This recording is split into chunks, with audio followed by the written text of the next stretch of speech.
Hello student, I am Sonam. Welcome back to my YouTube channel Apna Vidyalaya. आज के इस video में हम आप सभी को बताने वाले क्लास 10 सामाजिक विज्ञान त्रैमासिक परीक्षा 2026 का बिल्कुल इम्पोर्टेंट यहाँ पे मॉडल पेपर बताने वाले हैं। ठीक है, जितने भी स्टूडेंट इस सामाजिक विज्ञान सोशल साइंस क्वार्टरली एग्जामिनेशन के पेपर को तैयार कर लेते हैं, उनका सोशल साइंस में बहुत अच्छे नंबर आ सकते हैं।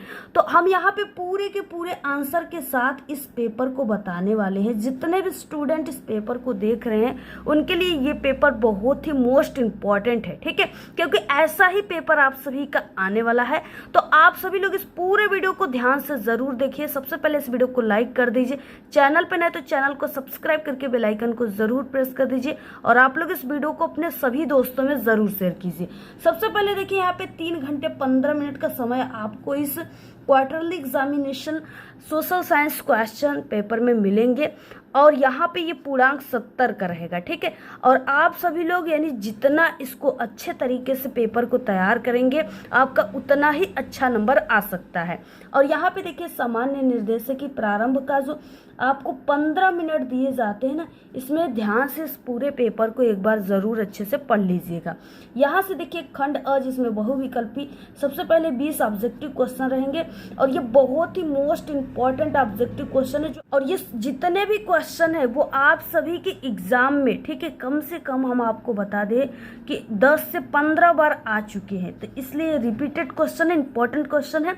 और जितने भी स्टूडेंट त्रैमासिक एग्जाम दे रहे हैं, ठीक है, उनके लिए ये पेपर तो 100% जो है इम्पॉर्टेंट है।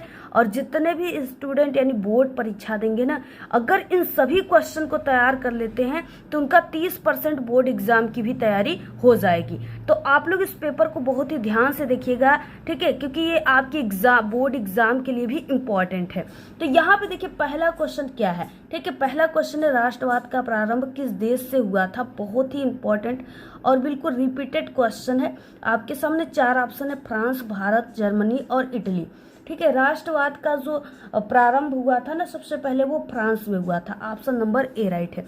क्वेश्चन नंबर 2 दिया हुआ है, जर्मनी के एकीकरण में मुख्य भूमिका किसकी थी।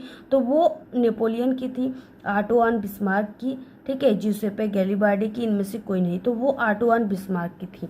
ऑप्शन नंबर बी राइट है। क्वेश्चन नंबर 3 है, सविनय अवज्ञा आंदोलन कब चलाया गया।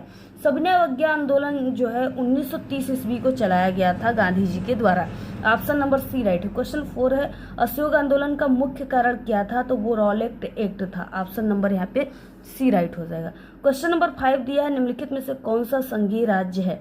इसमें से कौन सा ऐसा राज्य है जो संघीय है। ठीक है, वो दिल्ली है, केंद्र शासित प्रदेश है।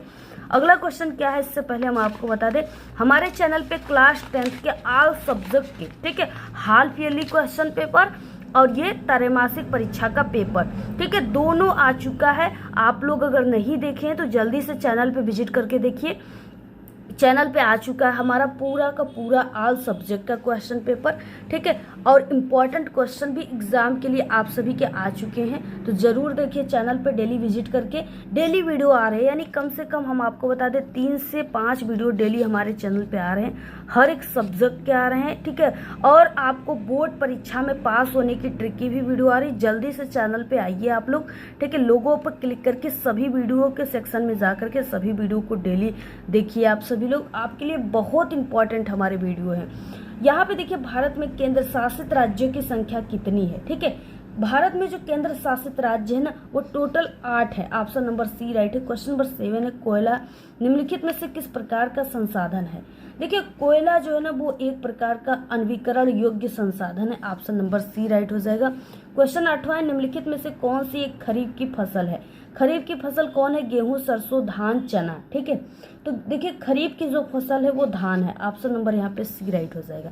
क्वेश्चन नंबर 9 दिया है कि निम्न में से कौन सा भारत में प्रमुख परिवहन साधन, लोगों को आने जाने के लिए यानी साधन है जो वो सड़क परिवहन है, लेकिन माल ढोने के लिए वो सबसे रेल परिवहन है। तो यहाँ पे सड़क परिवहन को ही टिक लगाएंगे। ऑप्शन नंबर बी राइट है।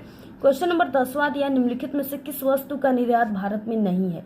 नहीं है पूछ रखा है, तो ये है उर्वरक। ऑप्शन नंबर ए राइट है। क्वेश्चन 11 दिया है, निम्नलिखित देशों में से मानव विकास सूचकांक यानी HDI के लिहाज से किस देश की स्थिति अन्य से बेहतर है। किस देश की स्थिति अन्य से बेहतर है? Bangladesh. Option number A right है।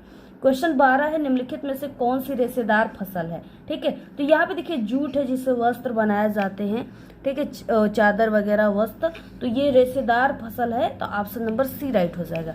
क्वेश्चन नंबर 13, आयरलैंड के गरीब काश्तकार किस पर निर्भर थे? तो वो आलू पे निर्भर थे।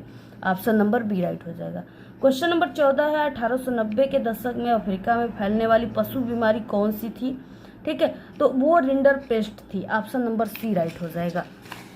बहुत इंपॉर्टेंट सभी क्वेश्चन है, बिल्कुल ध्यान से सभी क्वेश्चन को तैयार कर लीजिए। और इससे पहले ऑल सब्जेक्ट के बन चुके पेपर आप लोग जल्दी से जाइए, त्रैमासिक एग्जाम के पेपर को देख लीजिए, तैयार कर लीजिए। ठीक है, जितने भी क्वेश्चन बताते हैं वो इस साल ही नहीं बल्कि हर साल सबसे ज़्यादा क्वेश्चन हमारे पेपर से आपको मिलेंगे एग्जाम में। ठीक है, आ सकते हैं। और हम आपको बता दें कि हम खुद एक टीचर हैं और जो है पेपर वगैरह बनाते हैं। ठीक है, और हम खुद एक टॉपर थे, इसलिए हम जो आपको बता रहे हैं, यानी हम आपकी 1 महीने में इतनी बेहतर तरीके से आपकी तैयारी करा देंगे ना कि एक कमज़ोर बच्चा भी हमारे चैनल से पढ़कर हर साल टॉपर बनता है। तो अगर आप लोग अभी तक चैनल को सब्सक्राइब नहीं किए तो ज़रूर चैनल को सब्सक्राइब कर लीजिए। और डेली इतने इंपॉर्टेंट वीडियो अपलोड हो रहे हैं ना, जिससे कि आपकी पूरी लाइफ चेंज हो सकती है। बहुत ही बेहतर वीडियो अपलोड हो रही है हर एक सब्जेक्ट की, तो आप सभी लोग डेली वीडियो को देखिए। निम्न में से किस शहर में 1885 ईस्वी में यूरोपीय शक्ति अफ्रीका को जो है आपस में बांटने के लिए मिली थी? कौन सी जो है शक्ति मिली थी? तो वो बर्लिन। ऑप्शन नंबर यहाँ पे डी राइट हो जाएगा। और अगला क्वेश्चन देखते हैं, यहाँ पे है 16 नंबर, 19वीं शताब्दी में अनुबंध को किस रूप में वर्णित किया गया? किस रूप में वर्णित किया गया था? तो वो दास्ता की नई प्रथा के रूप में। ऑप्शन ए राइट है। क्वेश्चन नंबर 17 दिया है, निम्नलिखित में से किस राज्य में अति पशुचारण भूमि निम्नीकरण के लिए जिम्मेदार है? Option number Madhya Pradesh. ठीक है, बी राइट हो जाएगा। अगला क्वेश्चन 18 दिया है, भारत में निम्न में से किस क्षेत्र में खनिजों और जीवाश्म ईंधन के समृद्ध भंडारण है? यानी भंडार है। ठीक है, कहाँ पे है? तो पठार में। ऑप्शन नंबर सी राइट है। क्वेश्चन नंबर 19 है, जो बहुत ही इंपॉर्टेंट क्वेश्चन है ये, जलोढ़ मिट्टी किस फसल की खेती के लिए सर्वाधिक उपयुक्त है यानी मानी जाती है? तो वो है गेहूं की खेती के लिए। ऑप्शन नंबर डी राइट है। अगला 20 नंबर का क्वेश्चन, निम्नलिखित में से कौन सा वनोपाधारित जो है उद्योग की श्रेणी में आता है? वनोपाधारित, तो वो है कागज उद्योग। ठीक है, ऑप्शन नंबर यहाँ पे बी राइट है। तो इस तरीके से 20 ऑब्जेक्टिव क्वेश्चन थे, जिसको ध्यान से तैयार कर लीजिए, आपके लिए इंपॉर्टेंट हो सकते हैं। अगला देखिए, यहाँ से क्वेश्चन स्टार्ट होता है। अब यहाँ से देखिए, यहाँ से खंड ब वर्णनात्मक फर्स्ट स्टार्ट होता है, जो कि 4 नंबर में रहेगा। 80 शब्दों में आप सभी को लिखना है, यानी 1 से 1.5 पेज में आपको इसके आंसर को लिखनी है। निम्न प्रश्नों के प्रत्येक के उत्तर लगभग 80 शब्दों में लिखनी है। पहला क्वेश्चन क्या है, जो इम्पोर्टेंट क्वेश्चन है, फ्रांस की क्रांति कब हुई और यानी उसका मुख्य कारण क्या था? पहले कब हुई, इसके बाद मुख्य कारण इसका क्या था? तो देखिए, फ्रांस की क्रांति 1789 ईस्वी में हुई थी और लुई 16वां वहाँ का राजा था, जिसके शासन काल में हुआ था। ये चीजें क्लियर हो गई। और इसका मुख्य कारण क्या था? तो देखिए, फ्रांस की क्रांति के कई कारण थे। ठीक है, सामाजिक असमानता था, आर्थिक संकट थी, निरंकुश राज्य तंत्र था। तो आप लोग इन्हीं सब चीज़ों के बारे में लिख लीजिएगा। यानी वहाँ का जो लुई 16वां राजा था वो एक अकुशल निरंकुश राजा था, जिससे शासन चलाने नहीं आता था, बहुत ज़्यादा फिजूल खर्ची था। तो इसके बारे में लिख लीजिएगा आप लोग। बाकी हमारे चैनल पे एक सामाजिक विज्ञान में पास होने की ट्रिक की वीडियो, जितने भी बच्चे कमज़ोर हैं, जिनके सोशल साइंस की तैयारी नहीं हो पा रही है, तो उस वीडियो को देख लीजिएगा। वहाँ पे हमने बहुत अच्छी इस क्वेश्चन को लिखने की ट्रिक बताया है। अथवा में ऑटो वन बिस्मार्क कौन था, वो क्यों प्रसिद्ध था? दोनों क्वेश्चन में से आपको सिर्फ एक क्वेश्चन के ही आंसर लिखनी है। 4 नंबर वाले क्वेश्चन है ये। तो देखिए, ऑटो वन बिस्मार्क जो था वो एक यानी कि प्रशा का प्रधानमंत्री भी था। और वो क्यों प्रसिद्ध था? तो वो जर्मनी के एकीकरण में जो है मुख्य भूमिका निभाया था, जर्मनी के एकीकरण कराया था, जिसके लिए वो प्रसिद्ध है। अगला देखिए, क्वेश्चन नंबर 2 है, लोकतांत्रिक शासन में सरकार को उत्तरदायी होना क्यों आवश्यक है? अथवा में लोकतांत्रिक शासन की किन्हीं 2 चुनौतियों का आपको उल्लेख करनी है। तो आप सभी लोग 2 चुनौतियों का उल्लेख कर लीजिएगा। जिससे देखिए, लोकतांत्रिक शासन में सरकार जनता के द्वारा चुनी जाती है और सरकार का उत्तरदायी होना भी इसलिए आवश्यक होता है। ठीक है, तो अब आप सभी लोग उसके बारे में लिख सकते हो। जैसे हम आपको यानी कि बता दें कि जनता को ये विश्वास रहे कि नीतियाँ उनके हित में बनाई जाए, लोकतांत्रिक शासन की।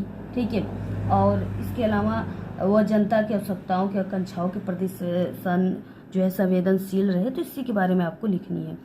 अगला क्वेश्चन देखिए, थर्ड है कि अलोक खनिज से आप क्या समझते हैं, और कोई 2 उदाहरण दीजिए। आपको कोई 2 उदाहरण देना है अलोक खनिज के। तो देखिए, वे खनिज जिनमें लोहे का अंश यानी मात्रा नहीं पाया जाता है उन्हें अलोक खनिज कहा जाता है। जैसे ये यानी जैसे इस तरीके से ये एक पेन का कैप है, ठीक है, तो इसको अलोक खनिज कहा जाएगा क्योंकि इसमें लोहे की कोई भी अंश नहीं आपको दिख रही है। जैसे कुर्सी हो गया, वो क्या हो गया, एक अलोक खनिज हो गया, ठीक है। तो इस तरीके से खनिज को अलोक खनिज कहते हैं। 2 उदाहरण में आप लोग बॉक्साइट और एल्यूमिनियम लिख सकते हो। और इसके अलावा देखिए, अगला क्वेश्चन है, अथवा में गैर परंपरागत शक्ति के स्रोत से आप क्या समझते हैं। कोई 2 उदाहरण देना है, ये इंपॉर्टेंट है, बोर्ड परीक्षा में भी ऐसे क्वेश्चन हर साल रिपीटेड क्वेश्चन है आते हैं। उसके बाद देखिए यहाँ पे, यानी गैर परंपरागत शक्ति से क्या समझते हैं, तो वे ऊर्जा स्रोत जो आधुनिक तकनीकियों से विकसित किए गए, नवीनीकरणीय और जिनमें प्रदूषण नहीं होता, उसे गैर परंपरागत ऊर्जा स्रोत कहते हैं। उदाहरण के लिए जैसे सौर ऊर्जा हो गया, ठीक है, पवन ऊर्जा हो गया, तो ये सब क्या हो गए, ये किसी भी प्रकार के प्रदूषण नहीं करते हैं। अगला देखिए, क्वेश्चन नंबर 4 है, भारतीय कृषि की कोई 3 विशेषताएं लिखिए, 4 नंबर में है। अथवा विदेशी व्यापार के लाभों का वर्णन कीजिए। बहुत इंपॉर्टेंट दोनों क्वेश्चन है, बिल्कुल रिपीटेड क्वेश्चन है, बोर्ड परीक्षा के लिए भी इंपॉर्टेंट है। तो यहाँ पे देखिए, यानी कि भारतीय कृषि की कोई 3 विशेषताएं जो है वो निम्नलिखित है, क्योंकि देखिए भारत एक कृषि प्रधान देश है। वहाँ के जो किसान है वो बिजनेस के लिए नहीं बल्कि अपने डेली की रोजमर्रा के लिए खेती करते हैं, ठीक है, मानसून पे निर्भर रहते हैं, क्योंकि सभी लोग तो अमीर है नहीं कि अच्छे अच्छे जो है मशीनें अपने खेतों में लगवा दे जिससे कि बटन दाबते ही पानी निकल जाए, ठीक है। तो इसलिए वो भगवान पर निर्भर होते हैं कि बारिश कब अच्छा होगा और कब हमारे अच्छे फसल तैयार होंगे। और इसके अलावा जीविका का मुख्य साधन है, या यह देश की आधी से अधिक आबादी को रोजगार और आजीविका प्रदान करता है। जो है ये खेती खाद्यान्न फसलों की प्रधानता यहाँ पे होती है, ठीक है। विदेश और यानी कि यहाँ के किसान उतने अमीर नहीं है कि सभी लोग अच्छे किस्म के बीजों का यूज करें, अच्छी अच्छी दवाइयों का यूज करें, अच्छी तकनीकियों का यूज करें, ठीक है, जिससे कि उनकी कृषि जो है वो कम समय में ही अच्छे पैदावार दे सके। आप लोग लिख सकते हो। अथवा विदेशी व्यापार के आपको लाभों का वर्णन करना, तो इसके बारे में भी आप लोग लिख सकते हैं। बाजार का विस्तार किस तरीके से होगा, उपभोक्ता को विकल्प कैसे मिलेगा, ठीक है, तकनीकी का हस्तांतरण कैसे होगा, ये सब चीज़ें आप लोग लिख लीजिएगा। अब यहाँ से देखिए, वर्णनात्मक सेकंड आता है जो कि 6 नंबर में रहेगा, और 100 यानी 150 शब्दों में इसके आंसर को आप सभी को लिखनी है, ठीक है। 150 शब्दों का मतलब 2 से 2.5 पेज में पूरा इसके टोटल आंसर को आप लोग लिख लीजिएगा। 5वां क्वेश्चन है, देखिए, विश्व की अर्थव्यवस्था के विकास में तकनीकी का क्या योगदान है, उदाहरण सहित आपको लिखनी है। 6 नंबर में है, लिख लीजिएगा आप सभी लोग। और इसके अलावा देखिए, जैसे परिवहन में सुधार हो गया, हेडिंग हम आपको बताते रहे, परिवहन में सुधार हो गया, ठीक है, और किस तरीके से परिवहन में सुधार किया जाएगा, और रेफ्रिजरेटर तकनीकियों का आविष्कार हो गया, ठीक है, और इसके अलावा संचार क्रांति हो गई। तो इन सब के बारे में आपको लिख देना है। अथवा में 19वीं शताब्दी में अंतर्राष्ट्रीय अर्थशास्त्रों के द्वारा, ठीक है, बताई गए 3 प्रकार के प्रभावों की व्याख्या करना, यानी कौन कौन से प्रभाव बताए गए थे, उनके 3 प्रकार के प्रभावों को व्याख्या करना आप सभी को।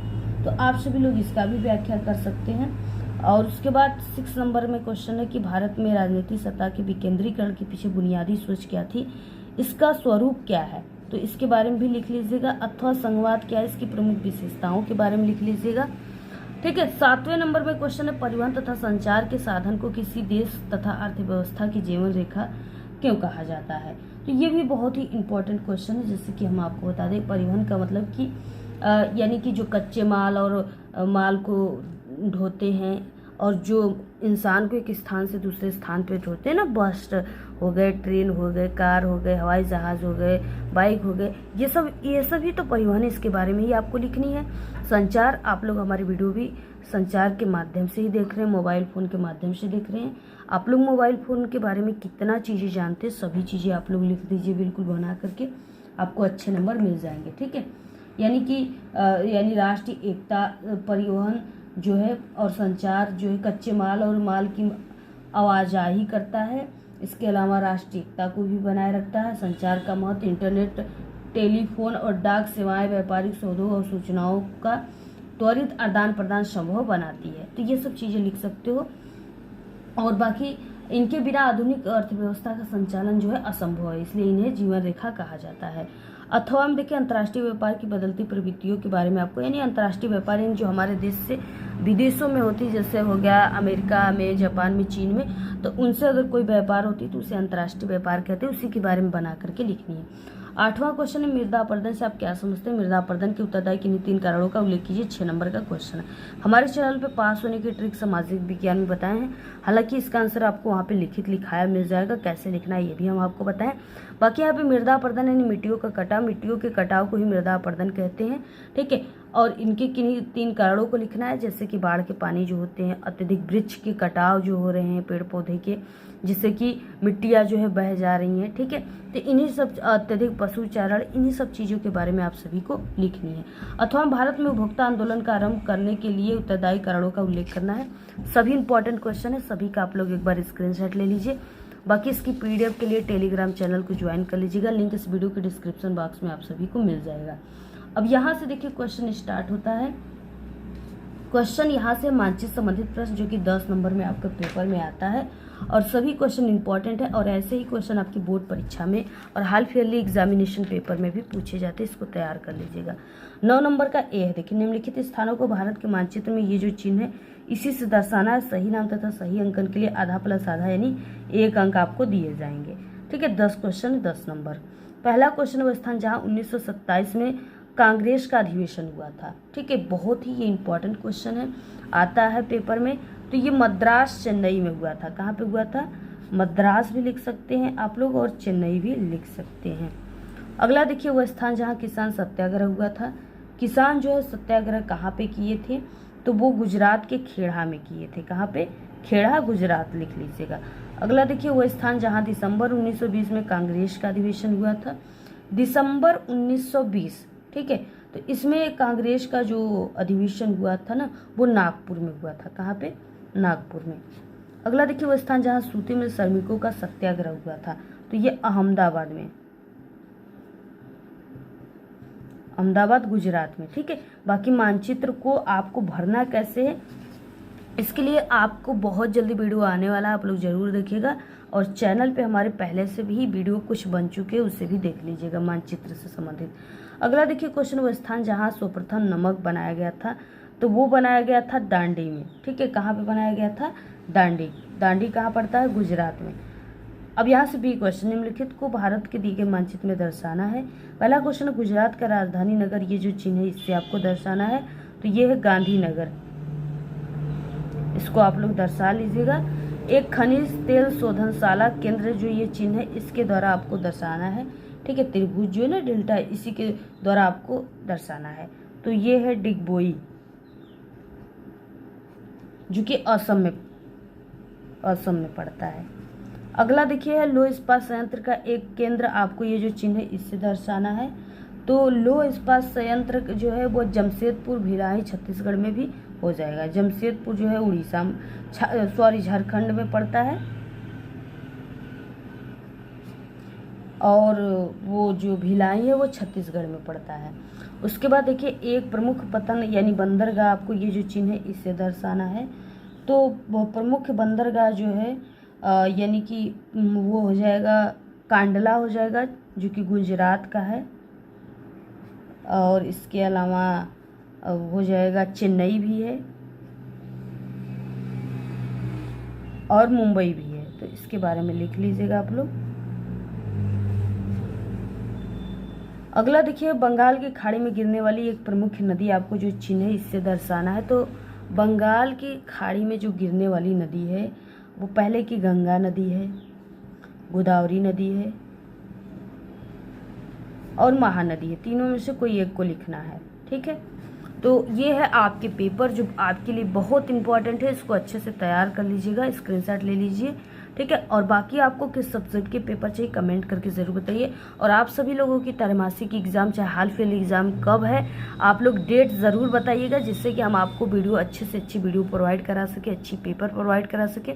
तो सभी लोग बताइएगा, ठीक है। जितने भी बच्चों का चल चुका है वो भी कमेंट करेंगे, जितने लोगों का नहीं चला है, कब है, किस महीने में है, कमेंट करके ज़रूर बताइएगा। और वीडियो को ज़्यादा से ज़्यादा शेयर कीजिए, अच्छी अच्छी प्यारी प्यारी कमेंट कीजिए। धन्यवाद।